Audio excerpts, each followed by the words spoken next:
Alors bonjour Aurélien, on te rejoint aujourd'hui pour parler du conflit israélo-palestinien et plus particulièrement en fait des événements qui ont eu lieu le 7 octobre et qui ont suivi jusqu'à aujourd'hui. Donc Aurélien, je te laisse te présenter et puis peut-être nous exposer les problématiques telles que tu les vois entre nous deux ou bien je le ferai moi sans aucun problème. Vas-y, je te laisse te présenter s'il te plaît. Salut Cyril. Alors d'abord c'est un plaisir pour moi d'avoir l'occasion d'échanger avec toi justement sur ce sujet qui est riche, que j'ai souvent eu l'occasion d'évoquer lors de mon travail, puisque moi je suis alors chercheur en géopolitique. Je travaille sur la politique notamment de la Turquie, mais plus généralement de la Méditerranée orientale, du Proche-Orient. Et par ailleurs, je donne des cours de relations internationales, d'histoire de la Méditerranée dans plusieurs écoles, par exemple à l'Institut catholique à Paris, à l'Îlerie à Lyon. Et dans ce cadre, j'ai eu l'occasion, bien sûr, non seulement de discuter bien souvent de ce sujet, de le fouiller bien souvent, mais aussi de voir, par exemple, en parlant avec des collègues, en parlant avec des étudiants, que c'est un sujet qui provoque beaucoup de passion, beaucoup d'émotions des deux côtés.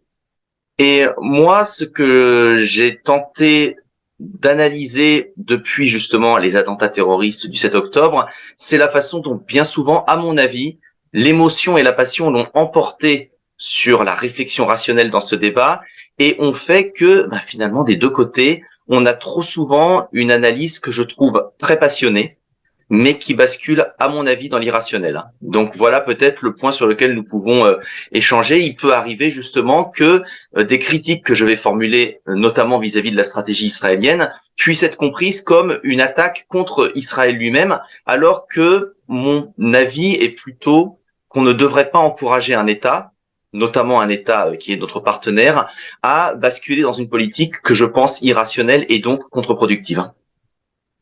D'accord. Alors effectivement, je te suis et j'ai à peu près les mêmes analyses que toi et moi-même j'ai pu parfois sortir un peu de la rationalité. Je m'en expliquerai et pour moi c'est pas forcément d'ailleurs néfaste. Les émotions existent, c'est pas pour rien. Euh, je vais poser les problématiques que nous avions parce qu'en fait on en a discuté. Voilà pour expliquer aux Bien sûr. téléspectateurs. Pardon. On a déjà discuté de ce sujet sur les réseaux sociaux et puis il s'est trouvé qu'on avait des désaccords qui sont pas forcément irréconciliables et qui, comme tu le dis, sont plus proches de la rationalité que de l'émotion ou de la revanche ou du camp. Et donc, du coup, ça nous permettait d'avoir, je pense, et c'est pour ça que je t'ai invité, une discussion intéressante et constructive et instructive. Donc, ce qui nous différenciait, c'est que pour le sujet israélo-palestinien, toi, tu penses déjà dans un premier temps qu'il faut prendre en compte le contexte historique pour expliquer le 7 octobre. Alors que pour moi, le 7 octobre est plutôt un soubresaut qui ne peut être expliqué de par sa barbarie et sa sauvagerie par absolument rien du tout. Et est-ce qu'on peut commencer par ce sujet ou est-ce que tu préfères commencer par d'autres sujets, Aurélien? Ça me va très bien. Ça me va très Allez. bien. Eh bien, est-ce que tu peux nous expliquer un petit peu, puisque tu es ici quand même l'historien, tu es plus compétent que moi en histoire, est-ce que tu peux m'expliquer comment tu perçois les événements du 7 octobre dans un contexte historique, justement, s'il te plaît?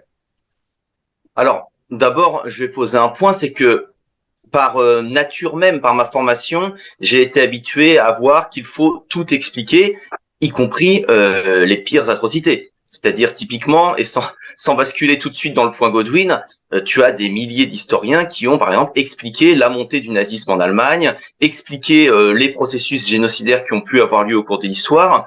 Je m'inscris en faux contre une rhétorique qu'on a souvent entendue dans les dernières années en France, notamment, en particulier lorsque nous étions frappés par le terrorisme, l'idée selon laquelle expliquer ce serait justifier ou excuser. Déjà, ça c'est un premier point. Moi, je m'inscris en faux contre cette idée.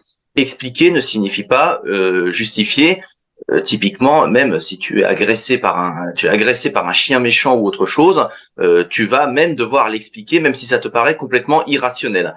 Ça, c'est le premier point. Le deuxième point, c'est qu'en fait, il y a, à mon avis, deux phénomènes le 7 octobre qui se sont conjugués, et c'est peut-être de là que vient le problème, que vient la passion des débats. C'est-à-dire qu'on a d'un côté, en effet, une forme de folie meurtrière, de folie terroriste, qui, de notre point de vue rationnel, de notre point de vue même humain, ne peut pas s'expliquer dans le sens où, en tout cas, nous ne pouvons pas comprendre que d'autres êtres humains prennent du plaisir ou même acceptent de faire subir des sévices, de la barbarie complètement innommable à des gens en plus complètement innocents, qui ne sont pas armés, qui parfois ne sont même pas majeurs. Donc ça, c'est le premier point. Il y a ce phénomène de barbarie absolue qu'on avait déjà vu avec l'État islamique, qu'on avait pu voir avec Al-Qaïda, qui a frappé. Sauf que moi, ce que je pense, c'est que ce phénomène s'est greffé sur un problème beaucoup plus ancien, qui est la question israélo-arabe, puis la question israélo-palestinienne. Et en fait, il y a deux éléments qui, à mon avis, ont aggravé la crise. Le premier élément, c'est que la non-résolution de cette crise, et finalement le fait qu'une population se retrouve plongée dans le désespoir, offre à ce genre de barbarie un terreau très fertile. Et le deuxième aspect, qui est plus polémique, mais qu'il faut bien regarder aussi, c'est qu'à mon avis, un certain nombre d'acteurs de la région, y compris Israël, ont parfois joué avec cette barbarie, ils ont parfois joué justement avec ces mouvements terroristes en pensant que, sur un plan géopolitique, c'était parfois utile d'avoir des mouvements de ce genre, de les instrumentaliser pour servir des objectifs de court terme. Ce qui fait qu'on a ces deux phénomènes qui se sont greffés l'un à l'autre. Et moi, ce que j'essaye d'expliquer, ce n'est pas tellement la barbarie du Hamas, parce que pour moi, j'ai beaucoup de mal personnellement à la comprendre, et elle relève aussi d'une forme d'aliénation totale de l'être humain, c'est-à-dire d'oubli de l'humanité.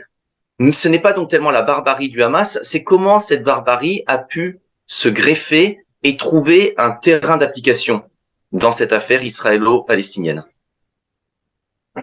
D'accord.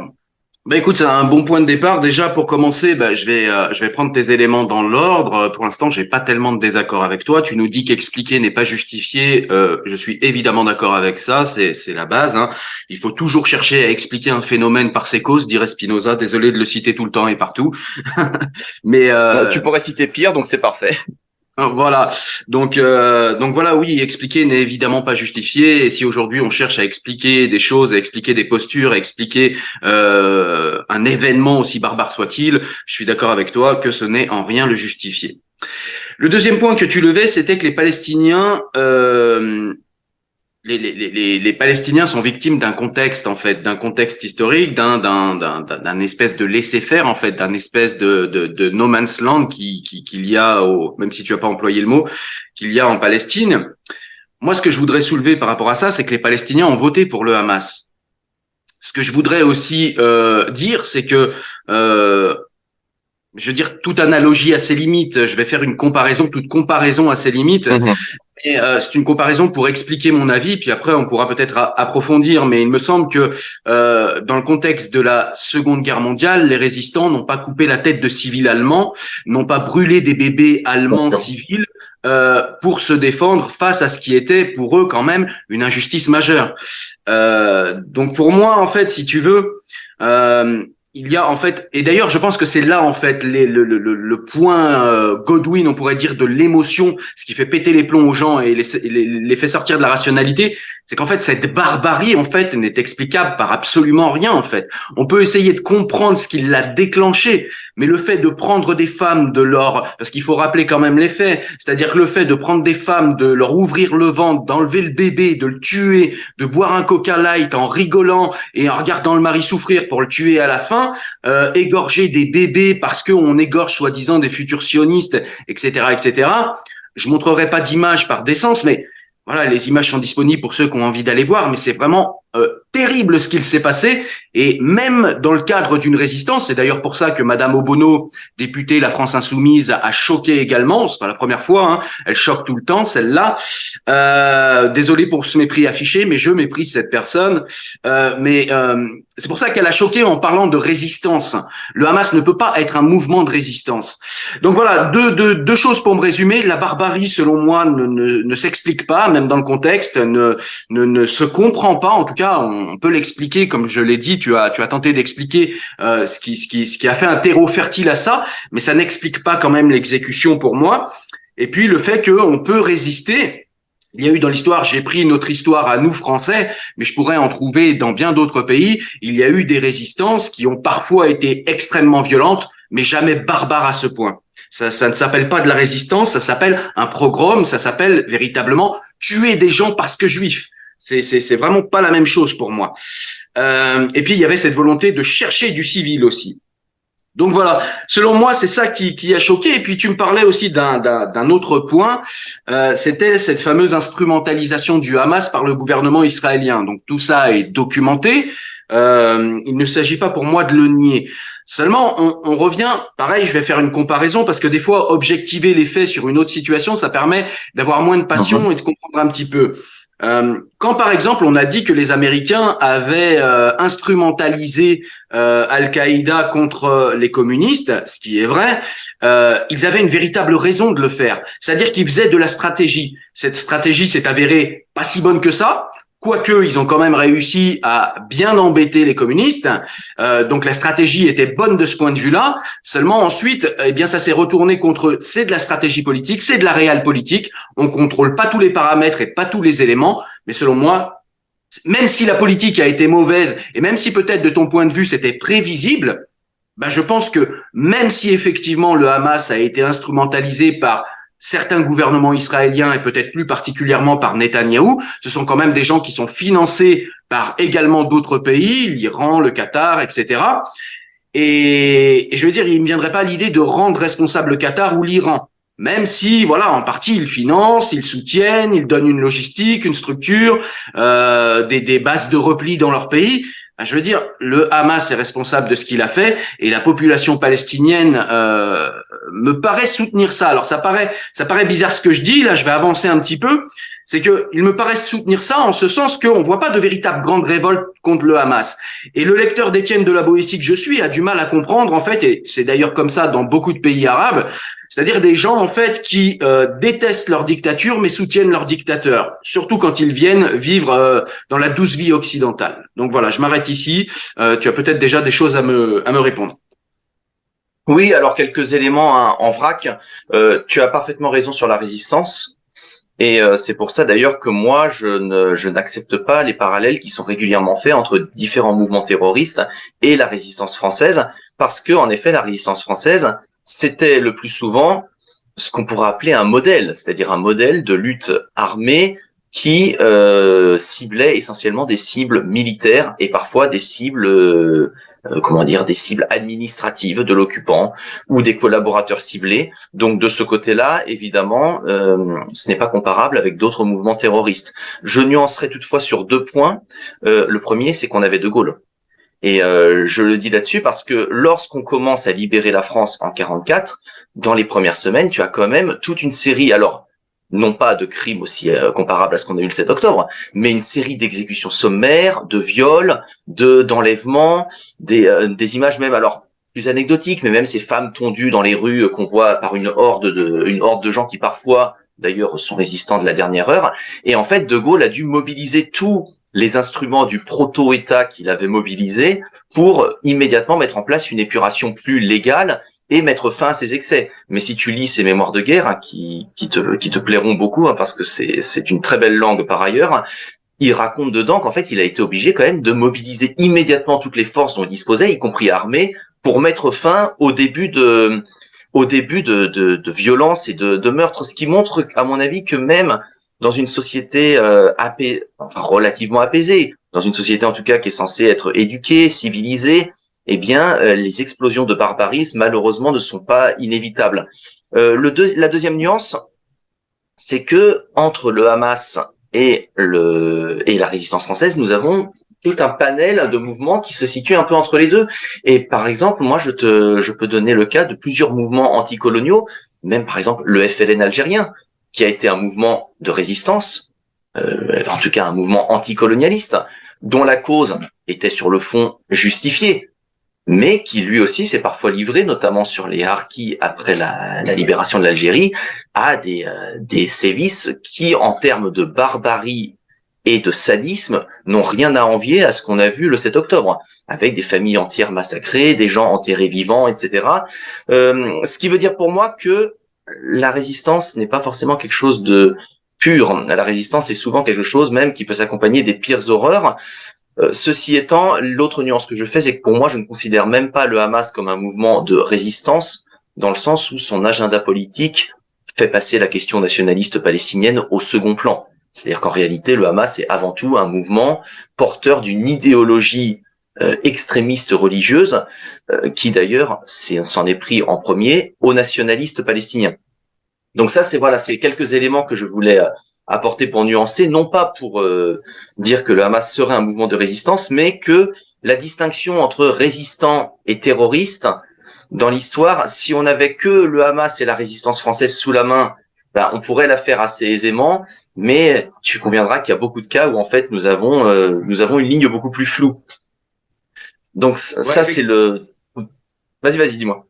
Ouais, non, je disais non, effectivement, sur ce sujet-là, je peux être d'accord avec toi. Ceci dit, j'ai peut-être un avis qui est minoritaire, mais j'ai jamais considéré le FLN comme un mouvement de résistance. Pour moi, c'est pas de la résistance, ça. C'est pas comme ça qu'on résiste, en tout cas. C'est peut-être mon côté français. Par contre, j'avais une question sur un truc que je trouve intéressant, c'est que tu dis en France pour la résistance, c'est-à-dire pour mobiliser les forces, pour les tenir et pour comment dire les cadrer.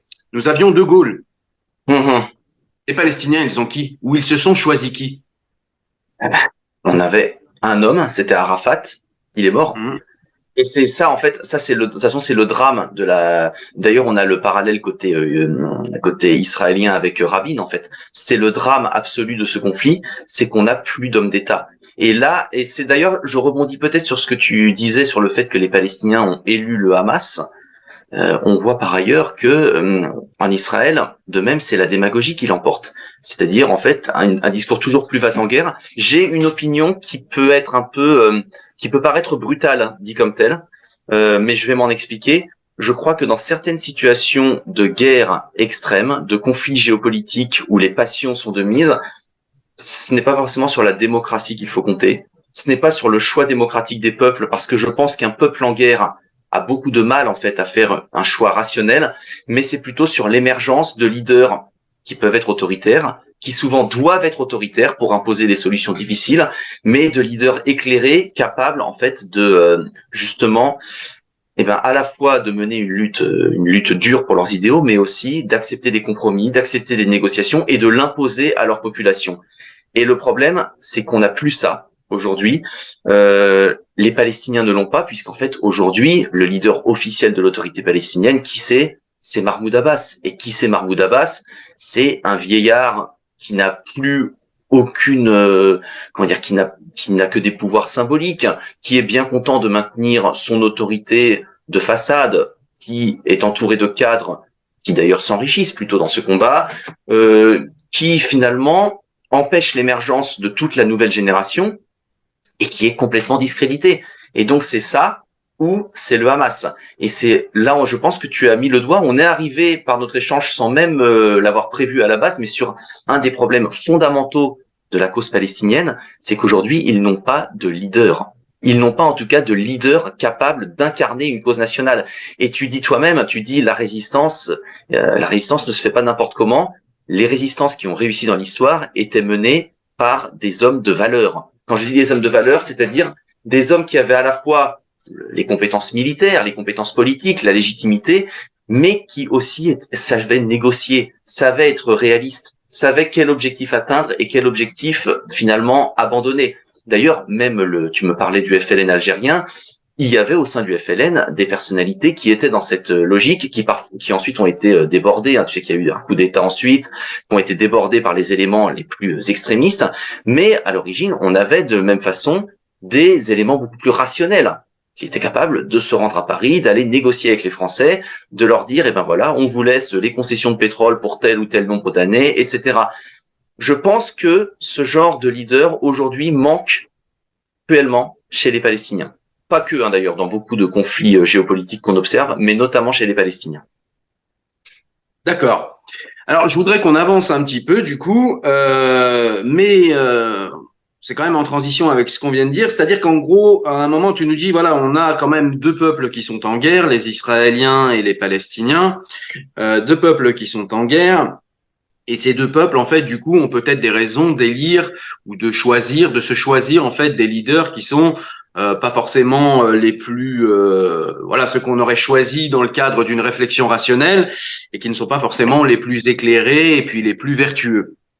Euh, Ceci dit, j'ai du mal avec ce parallèle, et ce parallèle, eh bien, on pourra en parler à ce niveau-là, mais on pourrait également en parler dans le cadre de la réponse militaire d'Israël aux événements du Hamas. Et peut-on comparer un mouvement terroriste islamiste qui, dans ses statuts mêmes, propose d'éradiquer Israël et de s'attaquer aux Juifs, un mouvement qui est théologique, clairement théologico-politique, et un gouvernement aussi critiquable soit-il, aussi extrémiste soit-il, mais qui a été démocratiquement élu. Est-ce qu'on peut mettre sur le même plan ces deux choses-là? Comme tu l'as dit toi-même, le Hamas a été démocratiquement élu aussi. Et beaucoup de partis ou de dirigeants complètement fanatisés ont été démocratiquement élus. D'où mon scepticisme à l'égard de la démocratie dans certaines situations de conflit. Est-ce qu'on peut mettre sur le même plan? Évidemment, chaque mouvement, chaque gouvernement a sa propre légitimité. Je te place juste une petite parenthèse, Oui. excuse-moi Aurélien, je le ferai plus après, mais c'est juste pour que tu puisses répondre le plus complètement possible. C'est simplement, du coup, si effectivement tu renvoies aux élections et que les Palestiniens ont élu le Hamas et que les Israéliens ont élu Netanyahou, on a envie de te dire, eh bien, si les Palestiniens ont élu le Hamas, ils sont au niveau politique solidaires de leurs actions, et donc du coup, la réponse d'Israël est légitime à tous les points de vue. Oui, mais en ce cas, on en revient toujours à ce cercle vicieux, c'est-à-dire que les pro-arabes, eux, te diront que puisque les Israéliens ont élu Netanyahou, eh bien, ils sont également comptables des actions de ce dernier. Or, d'abord, moi, je suis un individualiste, pas au sens égoïste, mais je suis pour ça un héritier de notre vieille pensée ouest européenne, que je pense tu partages aussi, notre héritage des Lumières. C'est-à-dire que moi, je ne crois non seulement pas à la responsabilité collective, mais je crois à l'individu. C'est-à-dire que pour moi, je vais te dire, si dans un peuple, dans une société, 99% votent pour un criminel, je refuserais l'idée de punition collective à la simple possibilité, à la simple pensée que le 1% restant puisse être touché. C'est une des raisons pour lesquelles, par exemple, je suis aussi sceptique sur l'application pratique, mettons, de la peine de mort, parce que il y a toujours un risque, fût-il complètement infime, qu'un innocent un jour soit tué de cette façon. Donc, pour moi, peu importe combien de personnes ont voté pour le Hamas, et finalement, regarde, que ce soit le Hamas ou le Likoud, ce sont des partis qui sont élus souvent à une majorité relative. C'est même pas forcément la majorité de la population. Est-ce que tout le monde a pu voter librement? Est-ce que le peuple a pu se prononcer librement en étant éclairé? Est-ce que les jeux politiques n'ont pas joué derrière? Aujourd'hui, à Gaza, s'il y avait de nouvelles élections, est-ce qu'on peut deviner qui gagnerait? C'est quand même difficile à envisager aussi. On n'a pas eu d'élection depuis 2006. 2006, ça fait bientôt 2 décennies, tu vois. Donc toute une nouvelle génération. Les jeunes qui ont 20 ans aujourd'hui, ils étaient pratiquement, c'était des bébés quoi quand le Hamas a été élu. Donc ça c'est le premier point qui se pose pour moi, c'est que dans tous les cas, je ne crois pas qu'on puisse rendre un peuple entier comptable des actions de ses dirigeants. Et par ailleurs, le deuxième point sur lequel je voudrais insister, c'est que pour moi en fait, il ne s'agit pas forcément de faire le parallèle entre le gouvernement israélien et le Hamas, de savoir qui fait les actions les plus atroces, de savoir est-ce que les méthodes sont les mêmes, si sur un plan légal, est-ce que l'État, qui a le monopole de la légitime violence, est comparable avec un groupe terroriste. Pour moi, ce qui compte, c'est plutôt de voir quand il y a une perception réciproque de ces deux acteurs dans la région, c'est-à-dire que les Israéliens perçoivent le Hamas exactement comme les Arabes, et notamment les Palestiniens, perçoivent le gouvernement israélien. Est-ce qu'ils ont raison? Est-ce qu'ils ont tort?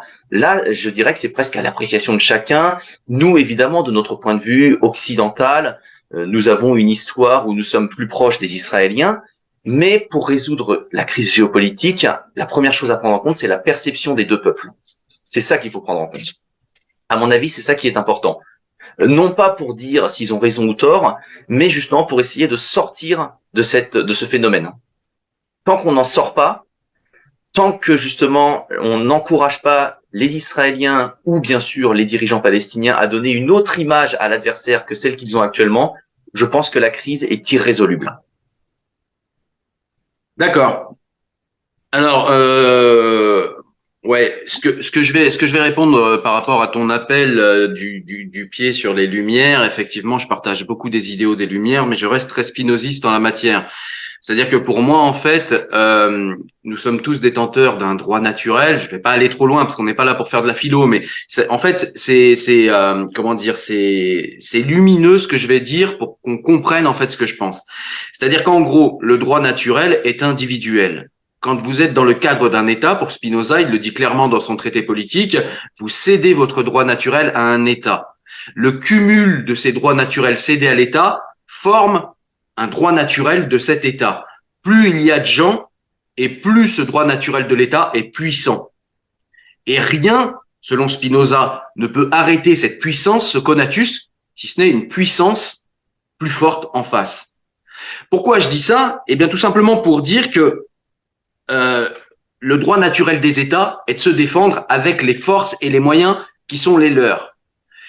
Voilà, tu me vois arriver, tu vois où je veux en venir. Il n'y a pas en fait d'institutions internationales qui disent ou qui donnent le droit. Ce sont souvent des institutions qui essayent de se prétendre internationales, qui ont des légitimités qui sont quand même relatives, avec beaucoup de biais idéologiques. Ce qui fait qu'on n'a pas véritablement de structure supranationale pour dire le droit. Du coup, les États sont livrés, comme on l'était jadis au niveau individuel, les États sont livrés, eh bien, tout simplement à la guerre de tous contre tous. Et donc, Israël me paraît légitime quand il se défend après avoir été attaqué. Alors évidemment, on peut après aller dans le oui, les civils, on en parlera après, c'est le sujet qui vient après parce qu'on a une préhension différente également là-dessus. Mais au niveau de ce qui me paraît le droit légitime, et là je parle pas de législatif ou de droit international, je parle vraiment de droit au sens philosophique du terme, c'est-à-dire que quand vous avez la puissance de vous défendre et d'écraser l'ennemi, pourquoi ne pas le faire? N'importe qui ferait ça au niveau individuel. Si un voleur vient avec un couteau et que il a le malheur de me louper et que j'ai un pistolet, je vais lui tirer dessus. On pourra juger si c'est proportionné ou pas, on pourra juger d'eux. Mais moi, dans le moment, je me protège, je suis plus puissant que lui, j'utilise cette puissance pour le mettre hors d'état de nuire. Voilà, c'est comme ça que j'envisage au niveau philosophique les choses. Alors après, évidemment, on peut aller dans le concret, parce que la philosophie, c'est ce qui sous-tend le concret, mais ça n'est pas évidemment l'application concrète des choses. Ensuite, juste un autre point, tu nous dis que tu contestes un petit peu, alors pas contester, c'est pas tes mots, mais disons que la démocratie ne te paraît pas la structure politique la plus pertinente dans le cadre de guerre en fait, de guerre dans des États.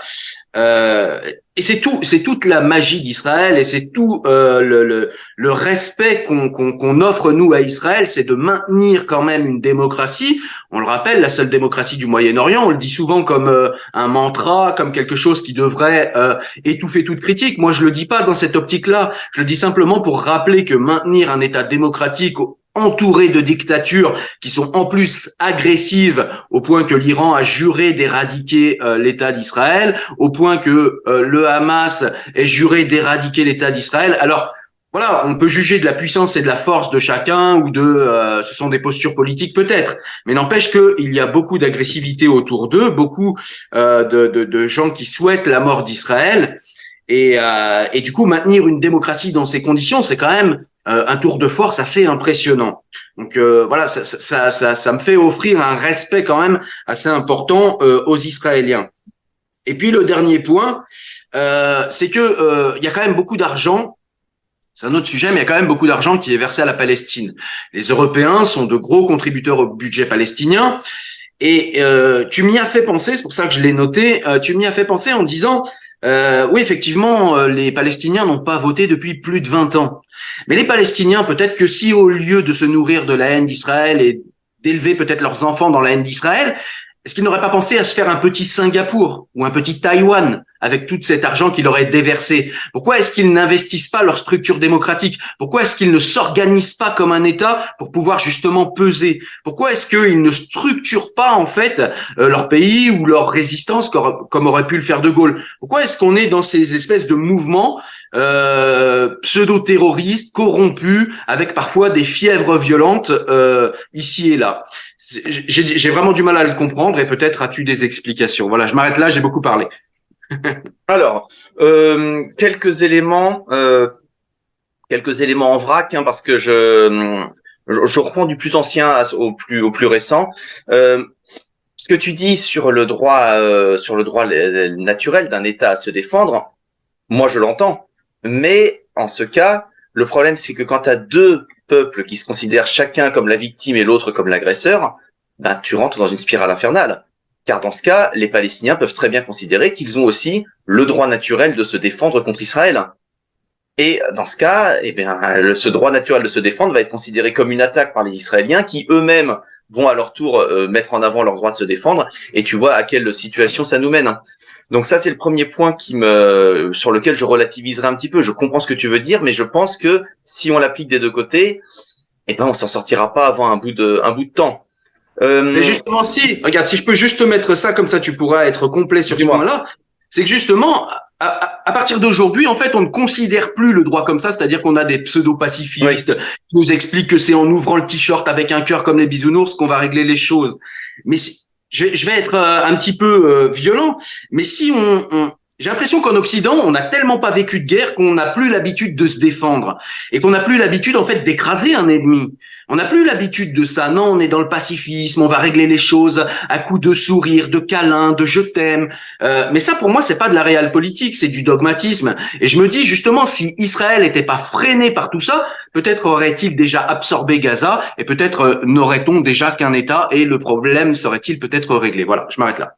Oh, je pense pas qu'Israël soit freiné par ça. Les Israéliens ne sont pas vraiment très à l'écoute, hein, de ce que disent leurs partenaires, même les Américains.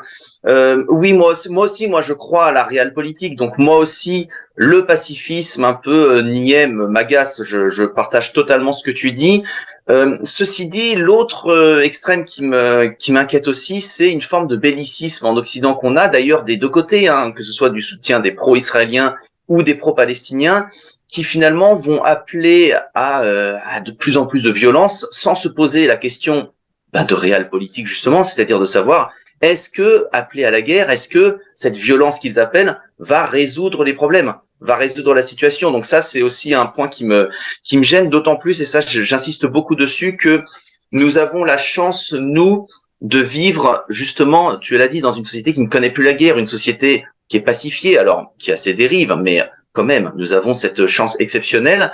Et je trouve que dans ce cadre, nous devrions collectivement être plus attentifs à ne pas parler si légèrement en fait de la guerre, c'est-à-dire typiquement à ne pas dire en gros Israël doit écraser les Palestiniens et on s'en fiche que ce soit des civils parce que de toute façon eh bien ils l'ont mérité, puis la guerre c'est pas des bisounours, ou bien au contraire il faut les Palestiniens ne seront en paix qu'une fois qu'ils auront détruit Israël et qu'ils auront du Jourdain à la Méditerranée leur État. Je pense que puisque nous avons la chance de pouvoir réfléchir dans un cadre pacifié, saisissons-la et profitons-en.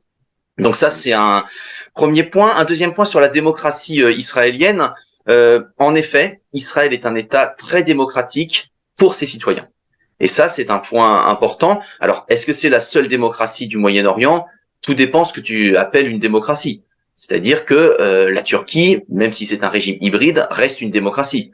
Une démocratie où l'opposition peut l'emporter, où il y a bien sûr des dérives, un autoritarisme croissant, mais je me demande justement si on ne doit pas s'interroger sur l'évolution que connaîtra Israël. Et d'ailleurs, ça c'est un argument qui a été beaucoup avancé par certains diplomates qui ne sont pas spécialement anti-israéliens, mais qui mettent en avant un point. Le fait pour Israël d'être une démocratie, c'est aussi ce qui explique que ce soit un État auquel on peut parler de façon plus rationnelle. Et c'est donc de cet État que nous devons attendre davantage parce qu'il serait plus proche de notre système politique. Bon, ça, est-ce que c'est un argument valable? Moi-même, je t'avoue que je suis sceptique dessus. Ceci dit, dans un contexte, alors soit colonial, soit en tout cas d'occupation de territoire, une démocratie peut se développer. L'Afrique du Sud était un État démocratique pour sa population blanche. La France, quand elle était en Algérie, était un État démocratique. De Gaulle, c'était la démocratie, même le retour du référendum.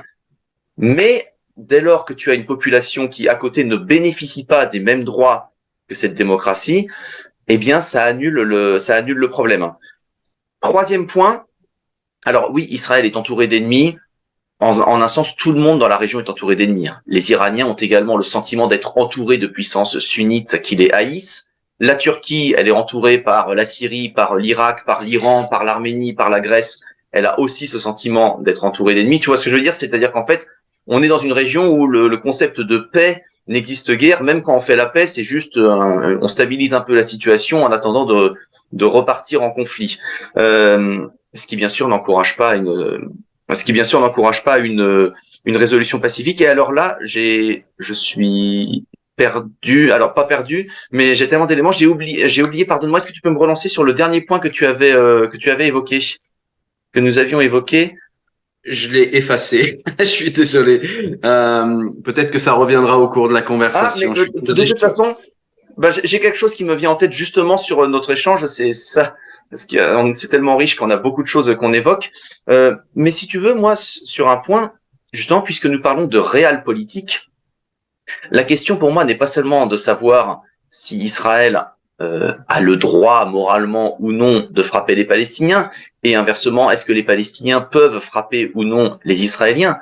La question que je me pose, moi, c'est celle de l'efficacité, de l'objectif poursuivi. Et ça, c'est le deuxième point. C'est-à-dire que concrètement, pour moi, c'est la différence que je fais entre Dresde et Hiroshima.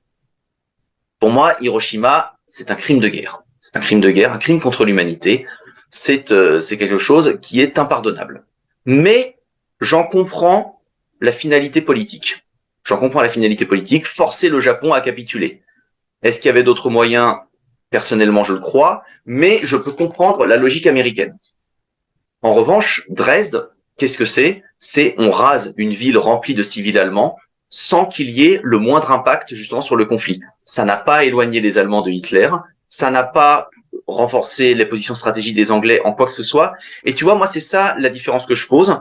Je conçois que dans une guerre, il puisse arriver que des crimes soient commis, que des violences soient commises, y compris contre des civils. Je ne dis pas que je l'accepte, mais je sais que ça existe. Je ne suis pas un naïf.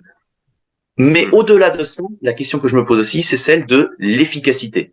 C'est-à-dire concrètement, quand tu mènes une guerre, quand tu mènes des bombardements, quand tu mènes une opération militaire, il faut pas seulement poser la question de savoir est-ce que c'est bien moralement ou non, mais aussi la question de savoir est-ce que c'est efficace.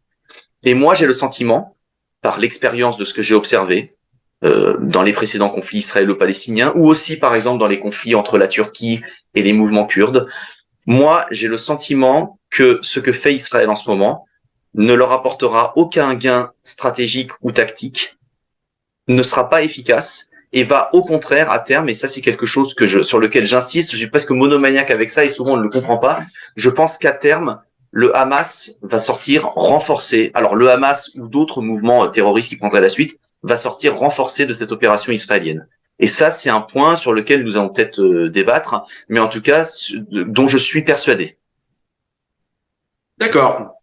Alors oui, effectivement, je partage avec toi cette efficacité, ce conséquentialisme qu'il doit y avoir effectivement dans le déclenchement d'une guerre et dans la manière de la mener, effectivement. Israël a ses arguments. Je vais pas j'ai pas les éléments pour dire ce qui est vrai, ce qui ne l'est pas, donc je vais pas partir là-dedans. Simplement, qu'est-ce qui pour toi en fait alors, je partage avec toi cette envie de paix entre ces deux peuples. Évidemment, je pense qu'on est tous d'accord là-dessus. On n'en a pas parlé, mais je pense qu'on est tous d'accord quand même sur ce point-là. C'est quand même le but. Bien sûr. Alors, je partage avec toi cela, mais du coup, qu'est-ce qui à toi te semblerait efficace? Et là, je vais pas parler longtemps, je vais te laisser répondre pour que tu n'oublies pas. Mais qu'est-ce qui te semblerait efficace pour Israël de faire pour justement en fait arriver à cette paix-là? Il me semble qu'ils ont proposé plusieurs fois la solution à deux États.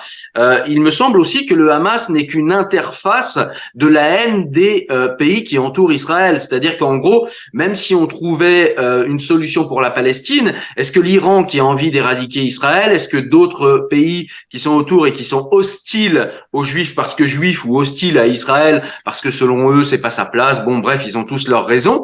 Mais ce que je veux dire, c'est que est-ce que le Hamas et est-ce que la Palestine n'est pas simplement, et c'est souvent le cas, un terrain d'affrontement pour des puissances qui n'osent pas s'affronter directement. Et du coup, est-ce que même si on trouvait une solution en fait pour la Palestine, est-ce que ce serait véritablement une solution pour apaiser la région? Tu le rappelais, c'est une région qui ne connaît la paix que d'une manière assez relative. Donc voilà, quelle serait pour toi en fait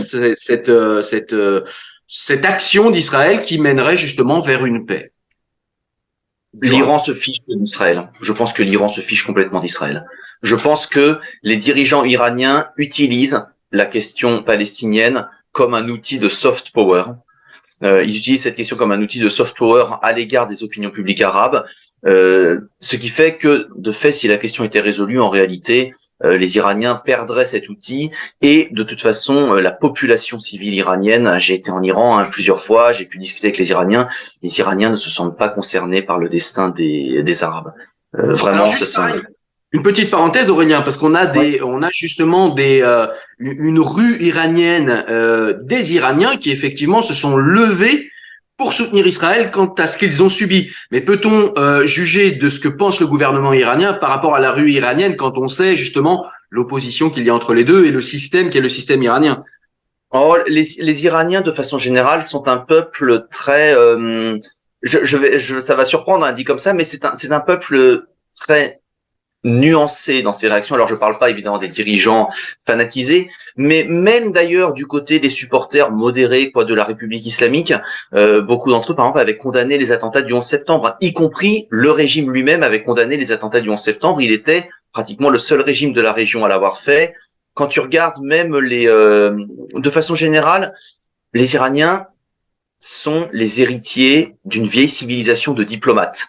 Tu sais, c'est le mot qu'on prête souvent à Trump. On dit il disait que quand les Iraniens lancent une guerre, ils la perdent. Quand les Iraniens lancent une négociation diplomatique, ils la gagnent.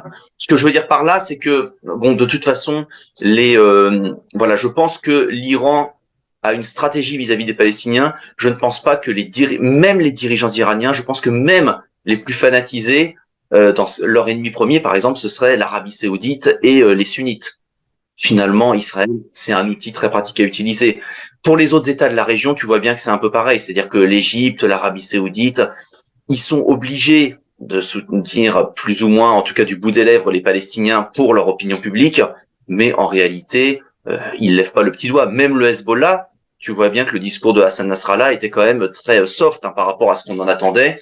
Donc, moi, je pense que justement, en acceptant une solution politique, et dont on va parler là justement maintenant, Israël désarmerait une bonne partie du discours qui lui est hostile, et ce qu'on appelle la rue arabe, hein, c'est-à-dire l'opinion publique des pays arabes, dans le cas où une solution à deux États serait trouvée, je pense finirait en majorité par l'accepter. Ils seraient assez peu nombreux à être plus palestiniens que les Palestiniens, surtout dans la nouvelle jeune génération qui reste quand même plus sécularisée que la génération qui a grandi dans les années 70, 80, 90. Que pourrait faire Israël?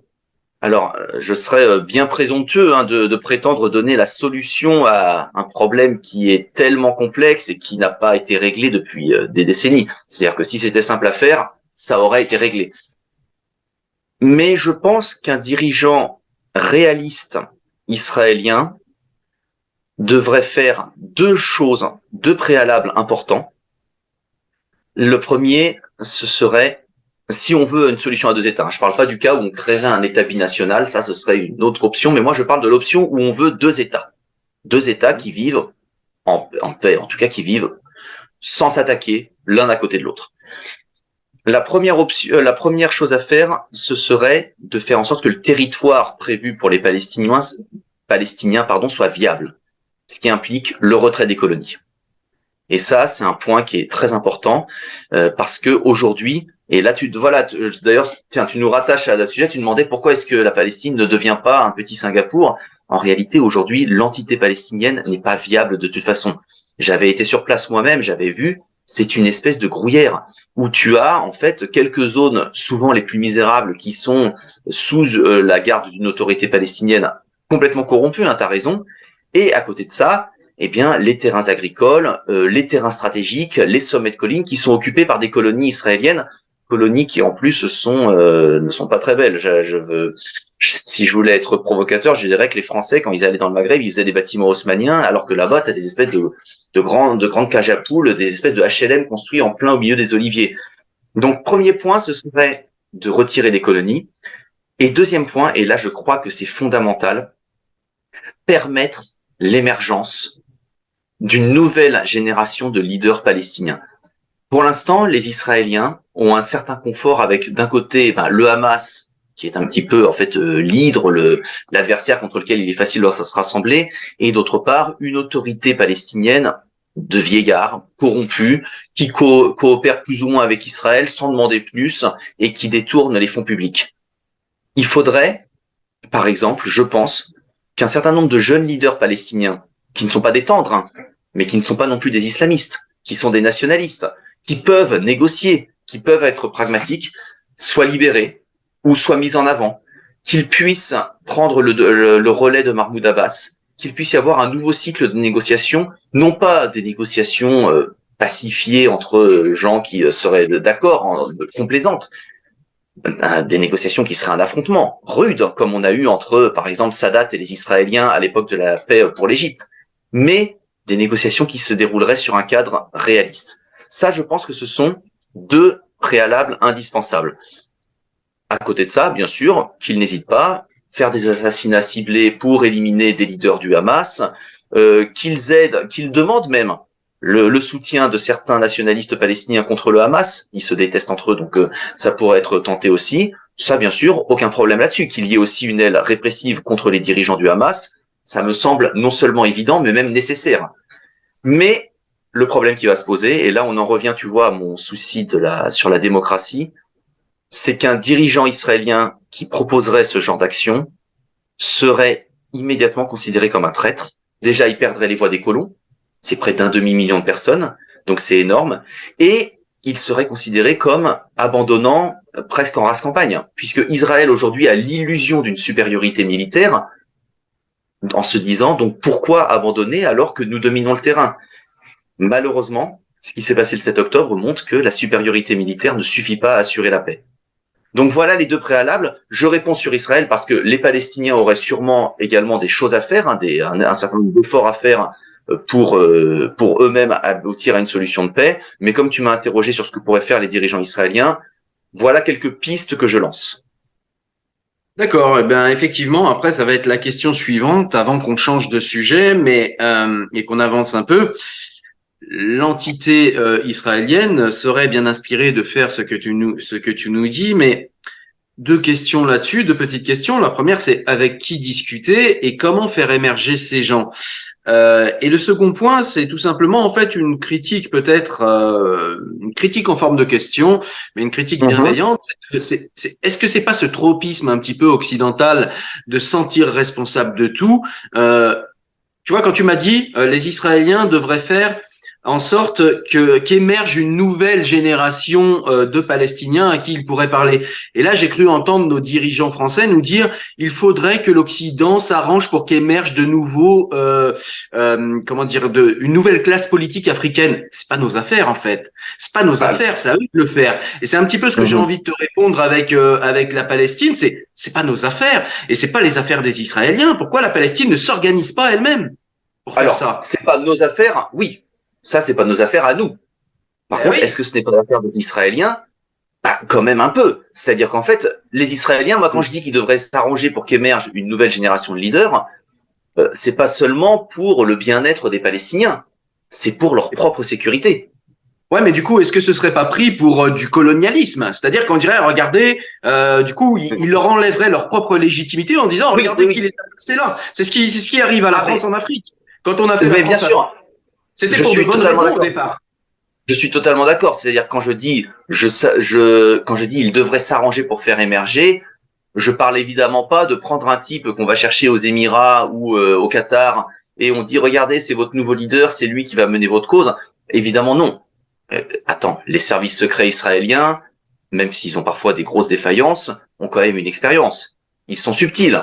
Donc, ils savent, à mon avis, comment favoriser un certain nombre de leaders. Il peut s'agir, par exemple, de libérer certaines personnes qui sont emprisonnées par Israël, qui sont auréolées de cet emprisonnement, de cette lutte anticoloniale. Les prisons israéliennes sont remplies de jeunes leaders nationalistes qu'on peut faire ressortir. Si j'étais très cynique, je dirais même qu'il y a moyen éventuellement, par exemple, de les financer indirectement pour qu'ils puissent rassembler des forces. Il y a moyen de faire en sorte de leur permettre de remporter quelques victoires symboliques. Je sais pas moi, retirer une colonie où un de ces leaders palestiniens est parti protester. Tu vois ce que je veux dire? C'est-à-dire non pas pousser, mettre en avant, installer des chefs d'État, mais plutôt agir dans l'ombre, comme Israël l'a fait de façon bien mal inspirée avec le Hamas, par exemple en demandant au Qatar de le financer. Et bien de même agir de façon discrète, subtile, pour qu'un certain nombre de jeunes leaders nationalistes puissent finalement reprendre le flambeau. Et il serait temps de s'y mettre parce que Mahmoud Abbas n'est pas éternel. Et quand il va mourir, ou quand il va se retirer et se mettre à la retraite, eh ben tu vas avoir toute une génération de nouveaux leaders palestiniens qui vont s'affronter, qui vont rivaliser entre eux pour savoir qui prendra la suite dans cette lutte. Et c'est à mon avis à ce moment-là qu'il faudrait avoir l'intelligence et aussi le courage de mettre en avant des gens qui ne soient ni complètement fanatisés, pour éviter de retrouver un Hamas bis, mais qui soient également des adversaires avec lesquels on peut parler. Ouais, ok. Bah, je pense qu'on va avancer, mais ouais, je trouve, c'est cohérent ce que tu dis, ça se tient. Mais je trouve compliqué en fait. Si tu veux, pour toi, en fait, la démocratie pose problème dans ce contexte-là, et pour moi, elle est plutôt la solution. C'est-à-dire qu'en gros, au lieu de vouloir peut-être un gouvernement israélien qui imposerait quelque chose qui n'est pas entendable au niveau de la population israélienne, moi je me dis pourquoi est-ce que au lieu de s'entretuer dans des guerres fratricides, pardon, est-ce que les Palestiniens n'organisent pas une autorité démocratique? Alors je sais bien que ça émerge pas comme ça d'un coup, mais voilà, en tout cas avec des ambitions démocratiques, de manière à avoir des dirigeants qui eux-mêmes soient en fait comment dire légitimes pour parler en leur nom au gouvernement israélien. Alors évidemment, je n'ignore pas que quand on est dans un pays en guerre, c'est pas simple et que c'est pas quelque chose qu'on fait en claquant des doigts. Mais voilà, c'est plutôt moi, ma posture à moi. Mais avançons, je voulais te livrer une émotion brute. Là, on va sortir un peu de la rationalité. En tout cas, moi, je vais te livrer une émotion et tu vas me dire ce que toi, rationnellement, tu en penses de cette émotion. Donc Dis-moi. au niveau de la réponse d'Israël à la Palestine, hein, on sait qu'ils ont répondu par des bombardements, par ensuite une action militaire extrêmement intense, même si pour moi elle n'est pas indiscriminée. Hein, on n'y peut rien si le Hamas se cache derrière des civils, hein, plutôt que de se mettre devant les civils pour les protéger, comme ferait une armée régulière d'un pays démocratique. Ça fait partie de l'émotion, ce que je dis. Mais l'émotion brute, est-ce que elle n'est pas compréhensible? C'est-à-dire si demain on avait un Hamas qui arrivait et qui faisait en France ce qui a été fait en Israël, est-ce qu'on n'aurait pas envie quand même d'une réaction militaire pour montrer à ces gens eh bien qu'on ne se laisse pas faire? Alors certes, c'est irrationnel. Si quelqu'un vient, encore une fois, si un vieillard met un coup de canne, je vais lui mettre une grande gifle. C'est pas très rationnel parce que c'est pas comme ça que je vais régler le problème, mais c'est proprement humain en fait de faire ça et parfois, écouter ses émotions, ça peut avoir quelque chose d'humain, montrer que ce n'est pas impunément qu'on peut tuer les nôtres. Est-ce que ça, c'est pas entendable comme argument, même si évidemment c'est un argument qui n'est pas du tout rationnel, qui est émotif, mais je fais partie de ceux qui pensent que les émotions ont une utilité. Qu'est-ce que tu en penses de cela? C'est un argument que je peux entendre, mais auquel j'ai du mal à me rallier. Et justement, c'est intéressant parce que je retrouve le fil de d'une idée que j'avais. C'est l'idée qu'on considère souvent les Israéliens comme des Occidentaux. Et moi, je pense justement qu'il En grande existe, partie quand même, non? justement, j'ai le sentiment qu'il existe entre la société israélienne et les sociétés ouest-européennes, ce qu'on pourrait appeler un gap, pardon pour l'anglicisme, enfin un fossé croissant dans la perception des conflits. Et je t'explique ce que je pense. Du point de vue occidental, lorsque nous sommes frappés, par exemple, même par un attentat terroriste, notre première réaction, et parfois c'est même exagéré, hein, ça tourne même au ridicule, mais c'est de dire pas d'amalgame. Alors je caricature, mais c'est de dire en gros, certes, typiquement un mouvement islamiste nous a frappés, pour autant nous ne devons pas considérer que nous sommes en guerre avec les musulmans. Et ça vaut pour tous les cas, c'est-à-dire aujourd'hui, même si, je ne sais pas moi, même si nous entrions, si nous Je prends une hypothèse complètement folle. Admettons que des Britanniques viennent nous bombarder. On n'irait pas considérer comme ennemi n'importe quel Britannique que nous croisons, même si le gouvernement britannique le faisait. Ce que je veux dire, c'est que nous avons en Occident cette vieille idée de la responsabilité individuelle. Si je subis un acte terroriste, le responsable, c'est le terroriste. Alors parfois, ça peut même être extrême comme vision, c'est-à-dire que parfois on va même nier complètement le problème posé par tel ou tel extrémisme religieux. On va dire non, ça n'a rien à voir avec cette religion parce que c'est uniquement les terroristes qui sont responsables. Les choses sont plus complexes. En Orient, alors quand je dis en Orient, c'est très essentialisant, mais tu vois ce que je veux dire. Dans les sociétés qui n'ont pas connu cette vieille vision rationnelle occidentale, l'idée de responsabilité collective est beaucoup plus répandue. Il y a cette idée, on l'observe dans des guerres, que ce soit en Asie, en Afrique, au Moyen-Orient, où finalement on est en guerre contre un peuple. Pourquoi est-ce que les Azéris ont pratiqué une forme d'épuration ethnique contre les Arméniens du Haut-Karabakh? C'est parce que les Arméniens nous ont chassés auparavant. Les Arméniens comme un tout, comme un ensemble. Et de même, à l'époque, pourquoi est-ce que les Arméniens avaient chassé justement ces Azéris des régions qui les entouraient? Parce que les Azéris nous détestent, les Turcs, pris comme un ensemble, nous ont génocidés, donc les Turcs doivent être chassés, ou même massacrés, peu importe, puisque le peuple est collectivement coupable. En Israël, aujourd'hui, comme dans certains pays qui sont entre les... Alors, je reprendrai pas forcément le débat sur Huntington, mais tu le disais toi-même, certains pays sont sur des... Tu sais, entre Orient et Occident, la Turquie connaît les mêmes débats. Nous avons en fait...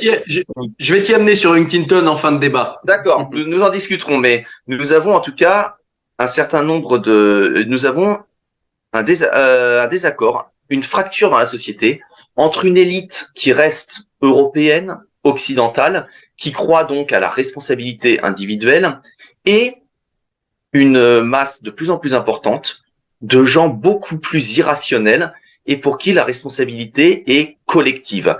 Et c'est ça, moi, qui m'inquiète beaucoup. Alors, qui m'inquiète pour la paix dans la région, parce que moi, personnellement, je n'en risque pas grand-chose. Mais typiquement, pour revenir à l'exemple que je donnais, je pense qu'en France, si nous subissions une attaque terroriste, même de forte ampleur, nous n'irions pas frapper, nous n'irions pas bombarder indistinctement toute une population civile. Je pense aujourd'hui que ce que disent les Israéliens sur le fait qu'ils ciblent le Hamas, qu'ils ciblent certains cibles militaires, c'est de la communication à l'égard des Occidentaux. Mais je pense que vraiment, même si ce n'est pas la consigne qui est forcément donnée aux Israéliens, en tout cas, la majorité de la population aujourd'hui se fiche complètement de savoir que des civils sont tués en masse, et même qu'une partie estime que de toute façon, ces civils le méritent.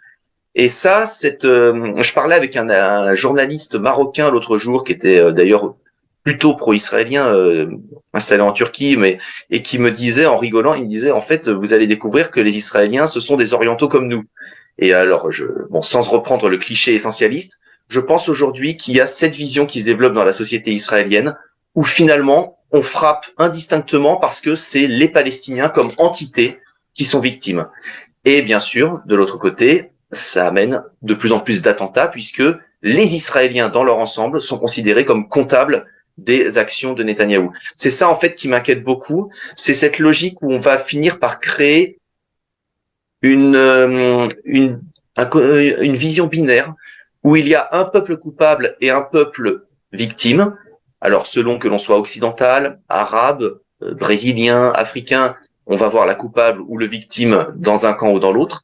Mais je pense que c'est vraiment de ça qu'il faut se garder. Il faut, je crois, garder les yeux sur la complexité, c'est-à-dire l'idée que les peuples, de toute façon, font ce qu'ils peuvent, n'ont pas les outils pour être vraiment responsables, que ce soit en tant que victime ou que coupable, et que au sein même des élites politiques, israéliennes comme palestiniennes, il y a toute une gamme de positionnements, d'individus. Certains sont respectables, certains sont détestables, et que nous devons, nous, justement, ne pas nous positionner, tu vois, ne pas nous positionner sur ce conflit, et c'est là-dessus que je voulais venir. Lorsque nous regardons ce que font des acteurs locaux. On ne doit pas se dire est-ce qu'ils sont palestiniens, est-ce qu'ils sont israéliens, donc ils ont raison ou tort. On doit se dire est-ce que ce qu'ils font est défendable sur un plan de l'efficacité, sur un plan de la morale, sur un plan humain, ou bien est-ce que c'est haïssable? Ouais, alors je vais te faire une dernière réponse là-dessus, et puis après on avancera et on parlera des victimes et de la préhension des victimes israéliennes et palestiniennes ici en France. Mais justement, tu nous parlais de cette manière occidentale qui pour moi est assez récente, de cette manière de Oui. voir les choses au niveau individuel. Effectivement, j'ai envie de te dire, est-ce que c'est pas notre tort? Parce que est-ce que ça n'est pas simplement parfois aussi une complexité dans la pensée artificielle et qui est une belle excuse à la lâcheté. Je m'explique, est-ce que c'est efficace chez nous en France? Ça fait 40 ans qu'on essaye de dire pas d'amalgame, on voit bien qu'il y a quand même des structures de pensée chez certaines populations qui sont quand même assez proches les unes des autres. Là où je veux en venir, c'est et puis d'ailleurs, les populations qui sont en face, elles n'ont pas de problème à faire de l'amalgame quand on parle de racisme systémique, de Mhm. domination blanche systémique, etc. Et là où je veux en venir, c'est que ces gens n'ont même pas forcément tort. C'est-à-dire, est-ce que c'est pas nous, occidentaux, qui avons tort de ne plus voir les choses en termes de population? Alors évidemment, ça n'empêche pas qu'il y aura toujours des individualités et des gens qui pensent différemment. Mais en gros, en fait, c'est toute la critique de Huntington, on en parlera à la fin, mais on voit bien que quand il y a eu un conflit entre les Serbes et les Croates, eh bien, si la Russie a défendu les Serbes et que ces deux pays sont orthodoxes, c'est pas tout à fait le hasard. Quand une nation islamique vient défendre une autre nation islamique, c'est pas tout à fait le hasard. C'est ce qu'on appelle aujourd'hui des civilisations. Et il y a des gens qui nous disent non, non, mais les civilisations, partez d'ici, ça n'existe plus, c'est quelque chose qui est surfait. C'est même un concept raciste à gauche. Et du coup, je me dis, est-ce que le fait de voir les choses d'une manière individuelle, est-ce que c'est efficace? Clairement, on voit en France que non. On a de plus en plus de meurtres au nom de l'islam, on a de plus en plus d'attentats, on a de plus en plus de violences, on a même maintenant des citoyens français qui pratiquent l'autodéfense. Donc, au niveau efficacité, j'ai pas l'impression en fait que ce soit aussi saillant que ça. Et puis, je Mhm. me dis aussi, est-ce que, ouais, voilà, c'est pas nous qui avons tort de ne pas voir en fait les choses d'une manière peut-être un peu plus civilisationnelle. Je n'ai plus le terme en tête, mais on voit bien que par exemple les Chinois ont une préhension, pour le chinois, je retrouve plus le terme précis, mais vous allez comprendre. Pour un Chinois, par exemple, eh bien, le pays, la société chinoise est plus importante que l'individu. On est capable de broyer un individu Mhm. si cela profite à la société. Alors évidemment, dans nos sociétés profondément individualistes, c'est choquant de dire ça. Dans la société on Mhm. répond aux caprices individuels de plus en plus fortement et de plus en plus violemment. Maintenant, est-ce que au niveau civilisationnel et au niveau de nos intérêts à nous en tant que peuple, en tant que pays, en tant que nation et en tant que civilisation, est-ce que on a intérêt à véritablement être toujours dans cette complexité et dans cette nuance? Parce que en face, il y a des gens qui se rassemblent derrière des idées, alors d'une manière plus ou moins forte, il y a quand même des nuances. Il ne s'agit pas de dire que tout le monde est pareil et d'essentialiser, mais il y a quand même des choses qui sont structurantes dans les sociétés. Et ces choses structurantes, au nom de l'individualisme, on refuse de les voir. On refuse de les regarder pour ce qu'elles sont, comme on refuse, par exemple, aujourd'hui en France, de dire qu'il y a un problème avec l'antisémitisme dans les gens qui viennent, que ce soit de première, deuxième ou troisième génération, mais qui viennent de la civilisation islamique, parce que pour nous, justement, ce serait, comme tu le disais, ce serait sortir de cette vision profondément individuelle et individualiste des sociétés, et ce serait s'autoriser à nouveau à voir, eh bien que c'est la base de la sociologie, je comprends pas comment on peut passer à côté, mais de voir qu'il y a des récurrences dans certaines populations, dans certaines catégories de population, dans certains champs sociaux, dirait Bourdieu, il y a des récurrences et il faut pas s'empêcher de voir ces récurrences parce que les responsabilités ne seraient qu'individuelles. Alors, là, on s'éloigne un petit peu de mon champ de mon champ Alors, d'analyse, puisque ouais, moi, juste pardon, pour recoller justement oui. au sujet, justement, pour que tu vois là où je voulais en venir, là où je veux en venir, Mhm. c'était pas simplement détruire ton argument pour le détruire, c'est simplement pour dire, est-ce qu'en réalité, ce que tu nous dis par rapport à Israël, est-ce que c'est pas nous qui avons tort et Israël qui a raison de voir son ennemi comme une entité Mhm. beaucoup plus large que quelques individus comme ça, parce que le Hamas, je l'ai dit, il est financé par certains pays arabes autour. Oui, oui. Même s'il a été instrumentalisé par Israël, il est quand même financé par certains pays arabes autour. il a quand même le soutien de la population. En tout cas, la dernière fois, ils ont voté pour eux, alors que la charte était claire à l'époque déjà, en 2007. La charte du Hamas était claire. Donc, il y a quand même, comment dire, un Zeitgeist, diraient les Allemands. Il y a quand même un pensée de la civilisation islamique qui quand même se retrouve. Il y a quand même des dénominateurs communs. Voilà. Et nous, on refuse de le voir. Est-ce que la situation sécuritaire d'Israël aujourd'hui est meilleure que la nôtre? J'en suis pas certain. C'est-à-dire, est-ce que la vision que les Israéliens... Ah oui, on vit peut-être pas au même endroit. Mais oui, mais justement, si dans cet endroit, eh bien, la sécurité globale, pas que pour les Israéliens, pour les Palestiniens, pour les Turcs, pour les Libanais, les Irakiens, si la sécurité globale dans cet endroit est si faible, alors que pour nous, en Europe occidentale, elle est globalement élevée, est-ce que dans ce cas, ça ne serait... Moi, tu vois, je vois aussi les choses comme ça. C'est-à-dire, je me dis que notre pensée rationnelle, individualiste, elle a certes beaucoup de défauts. Hein, je suis le premier à te le concéder. Est-ce que, alors bon, je réponds sur la France, la situation française. Moi, je te réponds pas en tant qu'analyste, mais en tant que simple citoyen.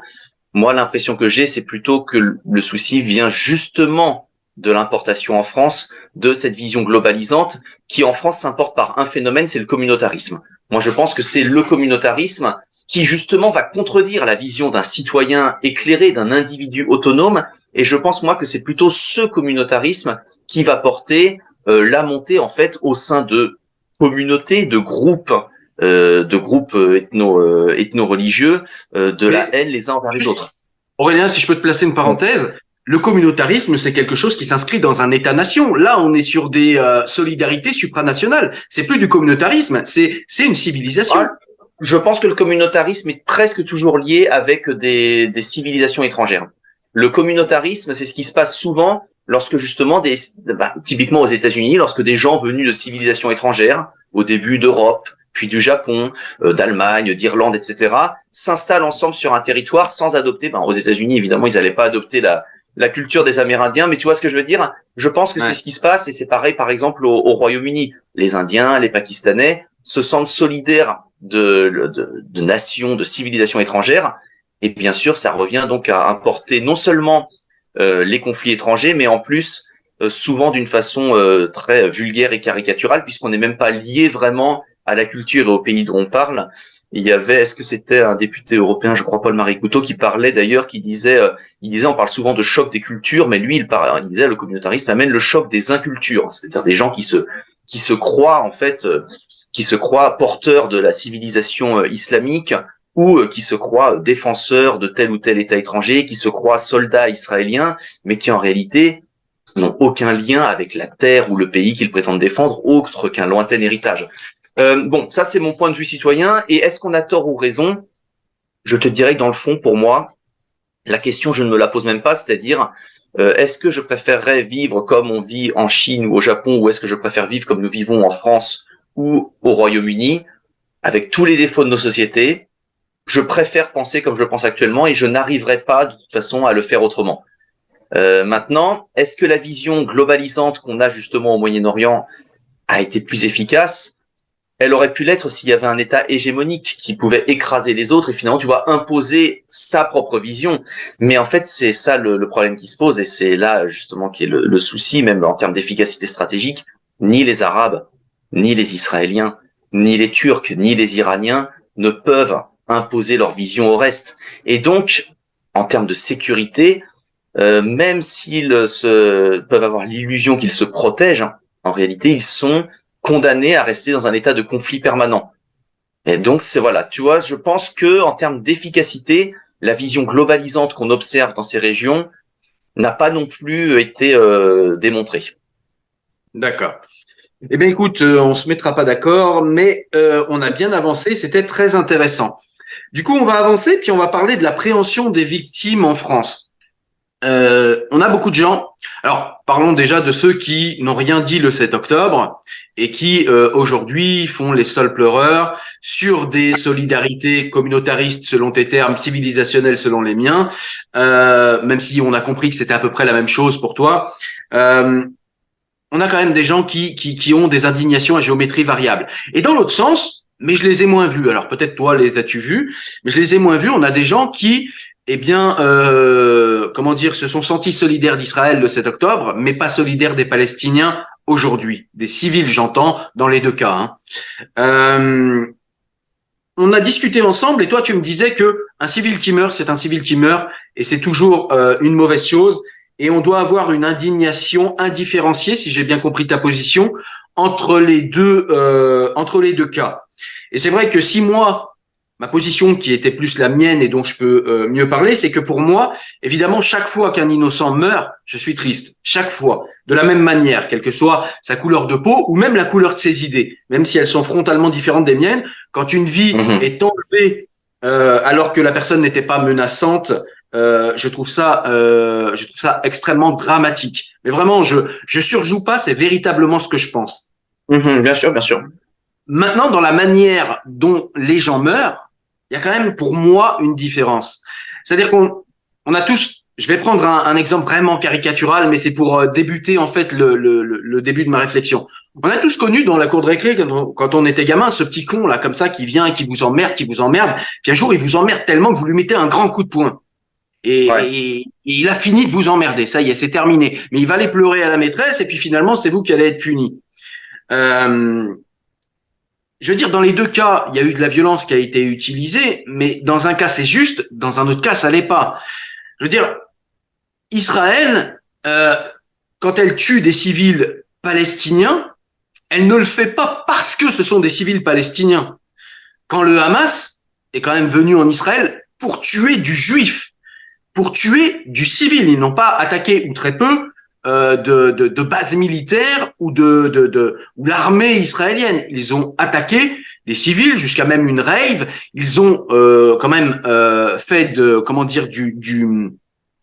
l'exhibition de chair morte et d'humiliation. C'est quelque chose qui est très présent en civilisation islamique. Hein. Je veux dire, il n'y a pas besoin d'aller en Algérie ou il suffit juste d'aller en banlieue à 3 pas de chez vous. Vous allez voir que c'est une véritable culture, cette humiliation. On aime humilier l'ennemi, humilier la victime pour donner un exemple aux autres. C'est d'ailleurs la base du terrorisme, hein, d'ailleurs. Et donc, c'est ce qu'ils ont fait. Ils ont véritablement, et en plus, ils n'ont pas déclaré la guerre, ce qu'a fait Israël. Israël a déclaré la guerre, a déclaré qu'ils allaient agir, et ils ont même donné un peu de temps, tu nous diras ce que tu en penses, mais ils ont même donné un peu de temps aux civils pour s'éloigner des bombardements. Donc, on n'est quand même pas tout à fait dans la même chose. Et puis, la dernière chose que j'ai à dire qui me paraît à moi différente, c'est que Tsahal répond à un gouvernement démocratiquement élu. Tu vas me dire que c'est la même chose pour le Hamas, mais enfin, c'est un peu moins démocratique quand le mouvement est terroriste et quand le mouvement est théologico-politique et quand le mouvement a été élu il y a 20 ans et qu'il n'y a pas de parlementarisme, évidemment. Et surtout, la Palestine n'est toujours pas un État constitué. Donc, on peut même pas faire un parallèle. On peut même pas parler en fait de crimes de guerre quant au Hamas, puisque ce n'est pas une armée régulière. C'est simplement un mouvement terroriste. Donc, comment comparer les morts qui sont morts sous les mains de barbares qui ont fait les obscénités dont on a parlé tout à l'heure, et une armée régulière qui fait peut-être pas moins de morts, qui en fait même plus, mais parce qu'ils sont plus puissants. J'ai l'impression qu'en Occident, on a un problème avec la puissance. C'est un petit peu cette critique que nous font souvent ce qu'on appelle aujourd'hui les indigènes de la République ou les indigénistes. C'est en gros de nous dire, bah voilà, vous avez colonisé. Oui, on a colonisé, mais vos civilisations n'étaient pas moins violentes, elles étaient juste plus faibles. Je veux dire, quand elles ont eu la possibilité de coloniser, elles l'ont fait. Et en gros, ce qu'on reproche à l'Occident aujourd'hui, tu vas me dire que ça n'a rien à voir, mais j'ai l'impression que c'est la même structure de pensée. Ce qu'on reproche à l'Occident, c'est d'avoir été fort, en fait, d'avoir gagné. Et aujourd'hui, ce qu'on reproche à Israël, en fin de compte, c'est d'avoir une armée régulière puissante et de se défendre face à des impuissants qui, en plus, ont le toupet de se cacher derrière des civils quand n'importe quelle armée régulière d'un État constitué se place justement entre l'ennemi et les civils. Voilà. Donc pour moi, pour toutes ces raisons, ça me paraît difficile de comparer les morts civiles dans les deux cas. Voilà. Je te laisse me répondre et je vois que tu es pas du tout d'accord. Ah, je n'ai rien dit, je t'écoute au contraire attentivement et je prends en compte tout ce que tu dis. Alors, sur la responsabilité, c'est toujours compliqué. C'est-à-dire qu'en gros, c'est marrant parce que quand tu parlais de l'histoire du petit con qui harcèle, et puis qui d'un seul coup se prend un grand coup de poing dans la figure, t'as bien conscience que, par exemple, du point de vue de beaucoup de populations arabes, ils vont voir Israël dans le rôle du petit con, et en fait, le grand coup de poing dans la figure, ce sera le 7 octobre. Donc, tu vois, on peut retourner toujours l'argument, mais c'est toujours le problème, c'est qu'on a des perceptions. Alors, je sais que tu n'as pas été dans la diabolisation des États en question sur cette affaire, donc toi, tu es cohérent.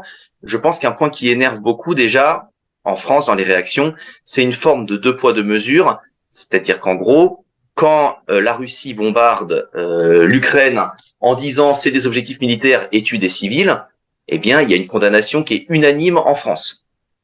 Lorsque la Turquie, après des attentats terroristes qui ont quand même fait des centaines de morts, va bombarder les régions kurdes, en tuant aussi des civils, eh bien, il y a une condamnation unanime en France et en Europe. Lorsqu'Israël le fait, il y a un soutien des Français et des Européens. Et je pense que ça, c'est un premier point qui dérange un peu et qui explique aussi les protestations et les critiques. C'est-à-dire, plus que Israël lui-même, ce qui est critiqué, c'est peut-être le double standard des Occidentaux selon qu'il s'agit d'Israël ou selon qu'il s'agit de la Russie ou de la Turquie. Maintenant, le problème qui se pose, moi, c'est pas de savoir si on peut vraiment... Alors, est-ce qu'on peut comparer les morts ? Est-ce qu'on peut comparer la façon dont ça a été tué ? Il y a quelques points quand même que je voudrais mettre en avant.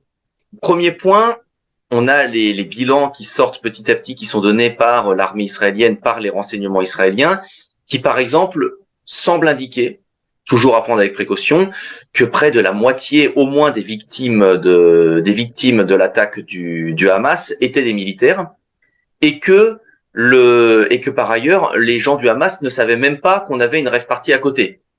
Ce qui n'excuse absolument rien à la barbarie à laquelle ils se sont livrés, au contraire. Ils auraient dû, dans ce cas, être surpris et laisser les gens tranquilles. Mais ce qui montre que eux-mêmes ont pu avoir aussi des cibles militaires. Ça, c'est le premier point. Et le deuxième point, oui, Israël dit aux gens de partir, mais où ? C'est-à-dire qu'en fait, les gens ne peuvent pas quitter Gaza. Et moi, je pense pareil que ces avertissements... Merci 2 ou l'Égypte. 3 heures avant... Merci l'Égypte. Ben oui. La frontière est fermée. Les Égyptiens ne l'ouvriront pas. Et on le comprend. Les Égyptiens n'ont pas à récupérer les gens dont les Israéliens ne veulent plus. Et du coup, je pense encore une fois, moi, que c'est une opération de communication à l'égard des Occidentaux, mais que les Israéliens savent très bien que des civils vont être tués, qu'ils s'en fichent complètement. Mais par contre, là où les choses me posent davantage problème, et là, je ne sais pas ce que pensent les Israéliens, c'est que pour moi, ce qu'ils vont tuer, même en termes de Hamas, ce sont des sous-fifres, ce ne sont pas des cibles intéressantes. C'est-à-dire qu'en gros, les gens du Hamas, ils sont pas fous, hein. Enfin, en tout cas, les dirigeants, ils sont pas très courageux, mais pas téméraires. C'est-à-dire qu'ils ont tous quitté Gaza. Ils ont non seulement quitté Gaza, ils ont évacué leurs familles, leurs proches, les cadres principaux. Ils sont partis au Qatar, en Turquie, en Égypte. Ils sont partis là où ils le pouvaient. Ce qui fait que, sur place, en fait, quand les Israéliens frappent, ceux qui meurent, ce ne sont pas des gens du Hamas. Ou alors, c'est 2-3 sous-commandants d'une unité locale qui va être tué, etc. La question que je me pose, c'est soit les Israéliens ne le savent pas, les Israéliens pensent vraiment que le gros du Hamas se trouve à Gaza, et dans ce cas, c'est une forme d'incompétence qui est inquiétante, en particulier pour un pays avec lequel on a des partenariats stratégiques, militaires, soit ils le savent très bien, et dans ce cas, il y a pour le coup une volonté de frapper aveuglément les civils palestiniens. Et ce qui renforcerait cette deuxième hypothèse, c'est que il n'y a jamais eu autant de civils dans les dernières années qui ont été tués en Cisjordanie, là où le Hamas n'est pas. Les colons ont attaqué un certain nombre de civils, l'armée israélienne les a protégés, et tu as des dizaines, voire des centaines de civils palestiniens qui ont été tués dans les colonies, qui ont été tués en Cisjordanie. Si le but était de cibler le Hamas, c'est très contre-productif, parce que non seulement le Hamas ne se trouve pas en Cisjordanie, mais en plus, quand tu tues ces gens-là, quand tu tues ces personnes autour des colonies, tu crées toute une génération qui pourra servir de vivier de recrutement pour le Hamas. Donc tu vois, c'est ça qui me gêne un petit peu, c'est que pour moi, certes, les victimes civiles, on peut comparer la façon dont elles ont été tuées. Est-ce que c'est mieux de mourir bombardé ou est-ce que c'est mieux de se faire tuer en pleine rave party? Mais ça, c'est quelle est la structure mentale de celui qui envoie une bombe, et quelle est la structure mentale de celui qui ouvre le ventre d'une femme enceinte? Eh bien, pour moi, la structure mentale, la structure mentale n'est finalement pas bien différente. La structure mentale n'est finalement pas bien différente. Il y en a, et je ne parle pas, je dis pas que c'est l'ensemble de l'armée israélienne, bien sûr.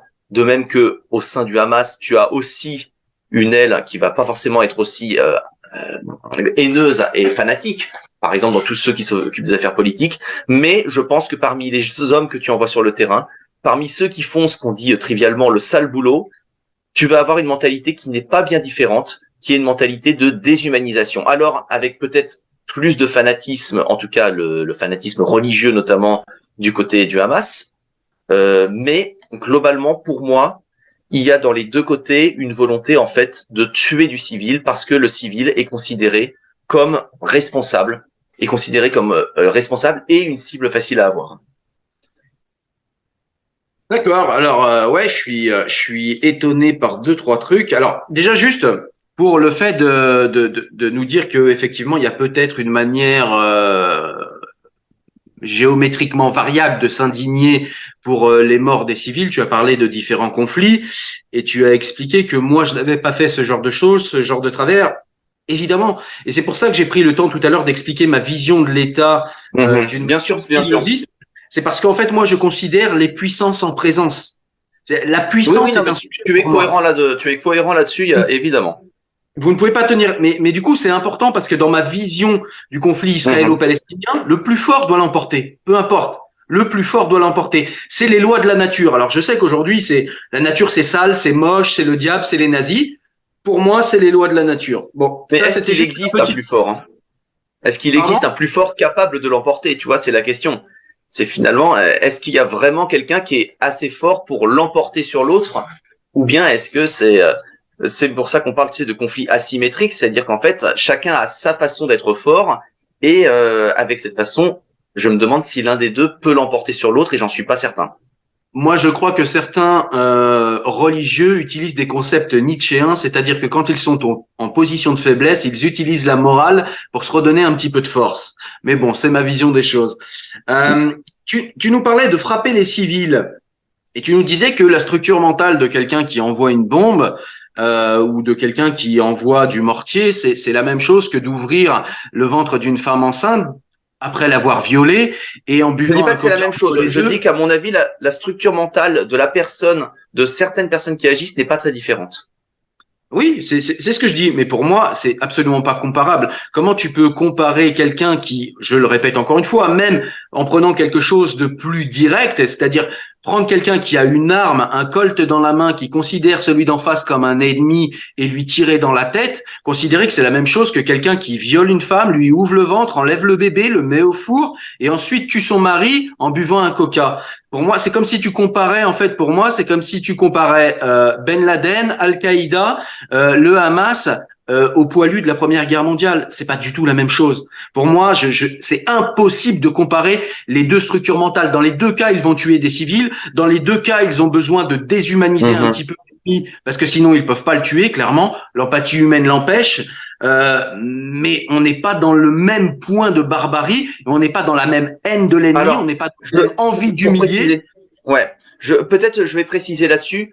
Je veux dire par là je veux dire par là qu'à mon avis, pour moi, s'il y a une différence, et en effet, il y a un acte qui est beaucoup plus barbare que l'autre, elle est dans les moyens, elle est dans la façon d'agir. La force versus la faiblesse.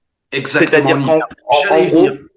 je pense que si les gens du Hamas, par exemple, disposaient d'avions larguant des bombes, ils n'auraient aucun scrupule à aller bombarder les Israéliens. Et je pense malheureusement parce que ce sont des gens, j'en connais un certain nombre qui sont au sein de l'armée israélienne. Il y a un certain nombre de personnes qui, si un jour Israël se retrouvait envahi en position de faiblesse et ne pouvant plus mener que des attaques comme ça isolées contre les civils, seraient capables de faire la même chose que ce que le Hamas a fait. C'est ça que Alors je veux là, dire. c'est, alors là, c'est du SI, parce que pour moi, à mon avis, avec la structure mentale d'une armée régulière, on aurait plus des comportements qui ressemblent à la résistance française plutôt que à la résistance du Hamas. Si on peut parler de résistance Bien quand on parle sûr, du bien Hamas. sûr, bien sûr. Je parle Et du c'est cas justement où justement, les soldats israéliens ne seraient plus, tu vois, dans le cadre d'une armée régulière, mais par exemple dans le cadre d'une lutte pour la survie, comme pouvaient l'être d'ailleurs certains militants sionistes de la première heure contre les Britanniques. Tu vois ce que je veux dire, hein? Oui, je vois ce que tu veux dire, mais toujours la même position. Les Français, quand ils étaient en position de résistance, ne faisaient pas partie d'une armée régulière. Cependant, ils ne se comportaient pas comme le Hamas. Alors après, avec des ici, on peut dire ce qu'on veut, mais en tout cas, toujours est-il qu'aujourd'hui, on a des gens du Hamas Mhm. fanatisés qui, au nom de Dieu, au nom de je ne sais quel nationalisme, on sait qu'en vérité, ces gens ne sont pas nationalistes, mais en tout cas, ont égorgé, tué de Mhm. manière indifférenciée des gens, des bébés, et ont exhibé, parce qu'il y a aussi quelque chose de pervers dans l'exhibition de ce qu'on fait, Ouais, dans non, je suis d'accord. l'exhibition, Je suis pardon. d'accord. Donc, pour moi, c'est pour ça qu'on peut pas comparer en fait les deux choses.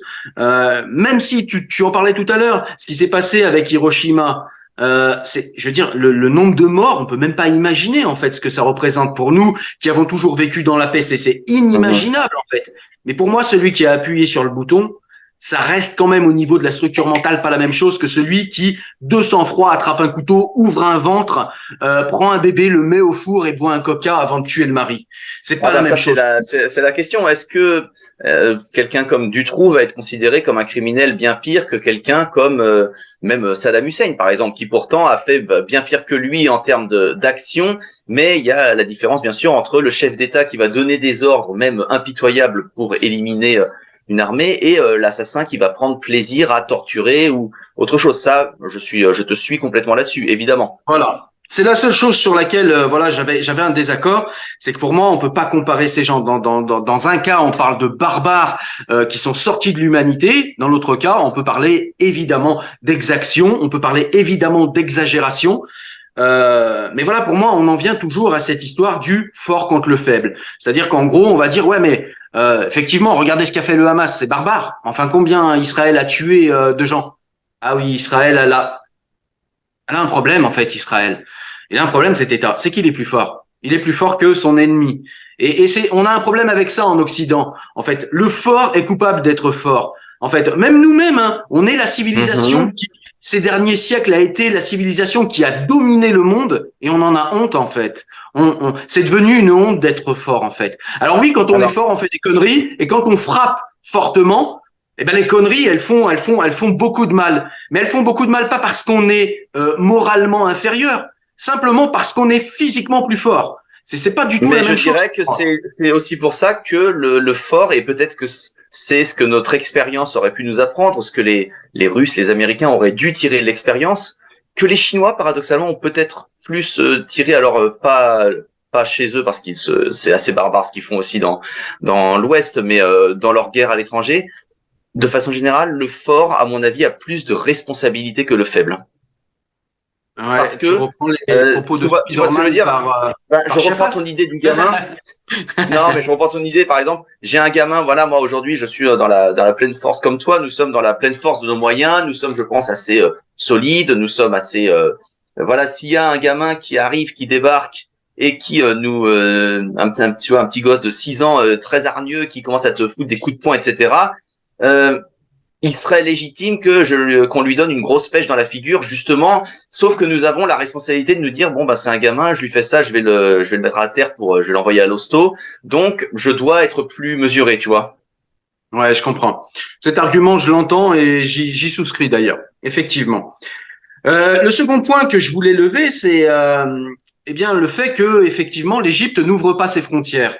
Ce que je te disais, c'est juste, oui, l'Égypte n'ouvre pas ses frontières et on se demande pourquoi quand on voit que, par exemple, la France accueille des Palestiniens, des civils palestiniens. Est-ce que là, il n'y a pas un double standard qui, bizarrement, ne choque personne? Et puis, la dernière chose, tu disais que, oui, les dirigeants du Hamas se cachent dans les pays alentours. Effectivement, c'est vrai. Et on est là dans une guerre par procuration, c'est ce que je disais. Israël n'ose peut-être pas attaquer directement le Qatar, n'ose peut-être pas attaquer directement l'Iran. C'est une guerre par procuration et les Palestiniens en sont malheureusement victimes. Et c'est pas la première fois dans l'histoire qu'on voit ça, malheureusement. Ben si je voulais être cynique, moi je me poserais la question est-ce que Israël a envie d'attaquer le Qatar? Est-ce que Israël n'est pas bien content d'avoir les dirigeants du Hamas qui sont au Qatar et qui en fait restent un épouvantail tout à fait utile. Donc j'ose espérer qu'après les attentats du 7 octobre, les Israéliens changeront peut-être de perspective, mais pour le moment, c'est plutôt ce qu'on observait, c'est-à-dire qu'en fait, les dirigeants du Hamas, s'ils peuvent rester en Turquie, s'ils peuvent rester au Qatar, beaucoup moins en Iran. Tu remarqueras qu'ils sont dans des pays qui ont quand même des liens cordiaux, ou en tout cas des liens de relations avec les Israéliens. C'est aussi que finalement, je pense que si les Israéliens voulaient absolument que les Turcs ou les Qataris chassent l'ensemble des gens du Hamas, en quelques mois, ils auraient réussi à les convaincre de le faire. Donc ça, c'est aussi un problème qui se pose pour moi. Mais on pourrait te répondre en symétrie que, effectivement, la rue arabe qu'on a définie tout à l'heure est bien contente d'avoir la Palestine parce que ça leur permet, dans leur politique intérieure, de pointer du doigt la Palestine pour qu'on ne voit pas l'incurie et pour ne pas avoir à répondre à Alors, les l'incurie. dirigeants arabes, tu veux dire plutôt. Ouais, oui, les dirigeants, pardon, Oui. autant pour moi. Oui. Je voulais dire par là pour orienter l'opinion de la rue arabe. C'est-à-dire qu'en gros, la Palestine sert d'épouvantail également dans l'autre cas. C'est-à-dire qu'en gros, on a peut-être bien sûr, non mais bien sûr. Voilà, on a peut-être aussi deux parties qui ont malheureusement intérêt à ce que ça se règle pas. Et c'est peut-être là en fait le problème. C'est peut-être là le problème. Bien sûr, bien sûr. Plus important. Et tu sais, moi, régulièrement, on l'a vu lors de nos échanges, on me donne souvent l'image en France de pro-palestinien parce que, en fait, je mets en garde contre une opinion majoritaire que je trouve beaucoup trop, presque fanatiquement pro-israélienne. Mais si j'étais dans un pays arabe ou dans un pays qui est particulièrement engagé pour les Palestiniens, je pense que j'aurais cette image de pro-israélien parce que je pense que la façon dont ces sociétés construisent un discours très orienté sur la Palestine et en plus, comme tu le dis, instrumentalisé par les leaders, ce n'est pas ça non plus. Et effectivement, la plupart des leaders arabes ont cette suprême hypocrisie, de parler en permanence de la Palestine tout en étant finalement très contents d'avoir cette situation de crise pour pouvoir régler la solution. Et c'est pour ça d'ailleurs, je pense que les Israéliens se leurrent en croyant que passer des accords avec les dirigeants arabes, ça suffira pour régler la question palestinienne. Parce que finalement, l'émergence d'un État palestinien pacifique qui vit avec Israël à peu près sans se faire la guerre, aucun de ces dirigeants n'en a spécialement intérêt, ni a spécialement intérêt. Sauf peut-être les frontaliers directs, égyptiens, jordaniens, parce que pour des questions de sécurité. Ouais. Ouais, écoute, je suis assez d'accord avec toi. Juste petite boutade, tu viens de nous faire malgré toi la confession que tu n'écoutais pas France Inter parce que France Inter c'est Radio Palestine ces derniers jours. Et tu nous dis qu'en France j'ai écouté tous les sociologistes, les historiens de gauche, ils sont tous en défense de la Palestine. J'en ai pas écouté un. Non, je dirais non, mais je dirais en fait moi j'observe un fossé entre la sphère plutôt scientifique. C'est-à-dire les géopolitologues, les diplomates même, les analystes qui, eux, en effet, sont beaucoup plus critiques envers Israël, et la sphère que je dirais politique et médiatique qui, elle, est dans un soutien beaucoup plus marqué aux Israéliens, tu vois. Donc je pense que ça dépend aussi du type de milieu où tu es. C'est clair que quand tu vas dans les milieux universitaires, par exemple, tu vas avoir une position qui est beaucoup plus favorable aux Palestiniens, tandis que dans les milieux politiques, c'est quand même de bon ton, sauf d'ailleurs dans ce qu'on appelle la gauche anticapitaliste, mais dans le reste, c'est-à-dire dans ce qui va de globalement Macron jusqu'à Zemmour, c'est plus de bon ton de soutenir les Israéliens. Et à ce compte d'ailleurs, j'en profite pour faire une toute petite parenthèse très rapide. Moi, ce que je trouve dommage, c'est que dans notre pays où justement nous avons à la fois une tradition d'analyse diplomatique et un certain recul, il n'y ait pratiquement aucun politique, alors tu as quelques vieux gaullistes, etc., mais qui soit capable à la fois de dire le Hamas est terroriste, il faut condamner le Hamas, c'est un mouvement criminel, et de critiquer les bombardements israéliens, de critiquer l'action israélienne. C'est soit on refuse de dire que le Hamas est terroriste et on attaque les Israéliens, soit on reconnaît que le Hamas est terroriste, mais dans ce cas, on estime qu'il n'y a aucune critique à faire envers les Israéliens. Et cette polarisation du champ politique, elle m'inquiète d'autant plus que je crois qu'elle repose en fait surtout sur une forme d'ignorance, de simplification de la vie politique. Les politiques français aiment voir des bons et des mauvais. D'accord. Ouais, effectivement, je suis pas très loin de toi là-dessus, même si j'aurai quelques nuances, mais on en parlera plus tard. Je voulais juste rapidement terminer sur un dernier point avec toi, c'est cette fameuse guerre de civilisation. Oui. Parce que cette guerre de civilisation, tout le monde en parle, tout le monde nous dit, c'est la guerre de civilisation, regardez, elle arrive chez nous, etc. Alors, moi, ma position, je vais te la donner rapidement, parce que je l'ai déjà expliqué, je mettrai les liens en description dans la vidéo que j'ai fait sur le livre, justement, de Samuel Huntington, parce que beaucoup en parlent et peu le lisent, et que ça a tendance à m'irriter, et que moi, j'aime bien aller aux sources. Et donc, du coup, moi, je vois effectivement une guerre de civilisation, mais pas en ce sens que deux civilisations se font la guerre, mais en ce sens que, comme le rappelait Huntington, il y a des fraternités naturelles entre civilisations, et que, naturellement, on se sent plus proche d'Israël en tant que civilisation que du Hamas. Et naturellement, la rue arabe et les gouvernements arabes se sentent plus proches de la Palestine.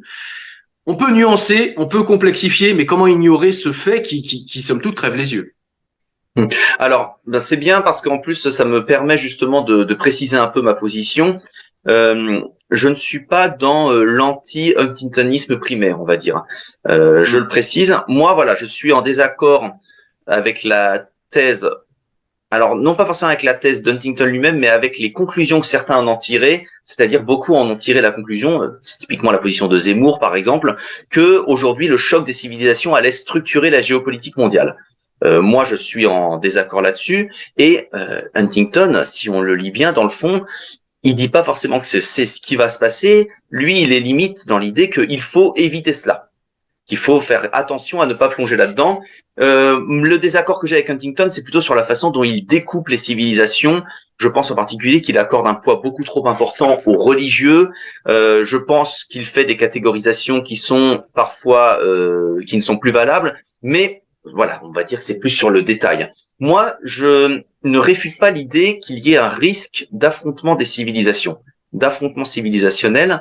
Ce que je dis, c'est plutôt que c'est plus complexe que ce qu'on croit. C'est-à-dire que nous n'avons pas une civilisation islamique, par exemple, et une civilisation occidentale, mais nous avons dans un pays plusieurs influences civilisationnelles qui vont s'additionner et parfois s'opposer entre elles. Typiquement, prenons la France.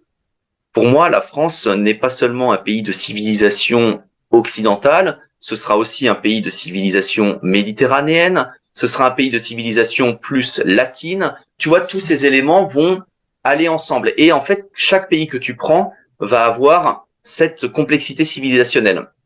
Ce qui fait que, et pourquoi j'insiste là-dessus, ce qui fait qu'en réalité, par exemple, dans le monde islamique, nous n'allons pas avoir une solidarité globale à l'égard de la Palestine. Pour moi, ce n'est pas la civilisation islamique. La solidarité à l'égard de la Palestine, à la rigueur, pour moi, ce serait à la conjonction de plusieurs blocs civilisationnels, le bloc islamique, mais aussi la civilisation arabe. Les civilisations arabes, c'est-à-dire si tu regardes les musulmans non arabes, tu vois déjà un sentiment de soutien à la Palestine qui est beaucoup moins important, beaucoup plus faible. Par exemple, dans toute l'Asie centrale. Si on prend le découpage de Huntington, c'est la civilisation arabo-islamique. L'ère, lui parle même d'ère arabo-islamique. Et là, pour le coup, c'est complètement raccord. Et puis, j'en profite, pardon, je t'ai coupé, mais je te laisse ensuite la parole. Mais lui, ce qu'il dit, c'est exactement ce que tu dis. C'est-à-dire qu'en gros, les civilisations occidentales ne sont plus des civilisations. Lui, il parle des États-Unis parce qu'à l'époque où il a écrit le livre, c'était pas encore le cas en France. C'était en 90, dans les années 90. Il nous dit, en gros, la civilisation américaine est la civilisation de la non-civilisation. Parce que c'est une civilisation qui comporte sur son sol plusieurs civilisations. Et on voit bien que les civilisations, maintenant que c'est pareil en France, on voit bien que les civilisations qui apportent naturellement leur aide et leur soutien et leur compassion à la Palestine, c'est la civilisation arabo-musulmane. Comment ne pas le voir? Oui, non, mais là-dessus, je suis pas en désaccord. Je suis pas en désaccord là-dessus. Donc, je ne suis pas en désaccord là-dessus. Mais la nuance que j'apporterais peut-être, c'est que pour moi, même si on interprétait ce conflit en termes de choc des civilisations, ce que je ne fais pas, parce que pour moi, il y a d'autres éléments, et finalement, que les Arabes soient solidaires des Palestiniens, c'est bien joli, mais ils font rien à côté. Donc, tu vois, c'est pas non plus c'est pas quelque chose qui va jouer sur le plan géopolitique. Et l'autre élément, c'est que même si c'était le cas, dans ce cas, Israël serait pour moi dans une situation particulière, et je ne le classerais pas dans un bloc civilisationnel occidental, pour les raisons que j'ai déjà évoquées. Donc, tu vois, c'est peut-être là que j'aurais une nuance. Eh bien, écoute, cette nuance est parfaitement entendable et du coup, j'en suis même pas très loin, même si pour moi, il y a quand même une analyse civilisationnelle à avoir. Je vais juste terminer la vidéo par effectivement te donner raison. Ça nous fera un point d'accord pour terminer. C'est qu'effectivement, Huntington ne dit pas qu'il faut ou qu'il y aura forcément un choc de civilisation. Il dit simplement que les civilisations se restructurent à partir de leurs propres intérêts civilisationnels et qu'il faut maintenant interagir comme ça avec elles et non plus selon l'ancienne structure communiste versus capitaliste. Voilà. Il ne dit pas. Oui, non, mais je suis d'accord. Et si je voulais reprendre un petit peu ce que nous disions tout à l'heure sur les dommages collatéraux envers les civils ou autre chose, je dirais que Huntington est presque parfois en fait un dommage collatéraux. C'est vrai que je peux critiquer de façon un peu direct, je parle des gens qui citent Huntington, ben le pauvre est en fait un dommage collatéral de ce que je dis quand je cible, par exemple, certains partisans en France du choc des civilisations, alors qu'en effet, il a une pensée beaucoup plus complexe que celle que ont beaucoup de gens qui pourtant reprennent ce terme. Donc je suis tout à fait d'accord avec toi là-dessus. Exactement. Eh bien, écoute, merci Aurélien pour cet échange qui était fort instructif, où Merci pour moi aussi, c'était très intéressant. on a su donner des désaccords d'une manière argumentée et plutôt raisonnable. Donc, je te remercie pour ça parce que c'est pas simple. Eh ben, c'était avec plaisir. En effet, c'est pas simple sur un sujet et c'est un plaisir de pouvoir partager des vues et des visions sur ce sujet pourtant très passionné. Donc, merci à toi, Cyril. Merci Aurélien. À très vite. Salut, à bientôt.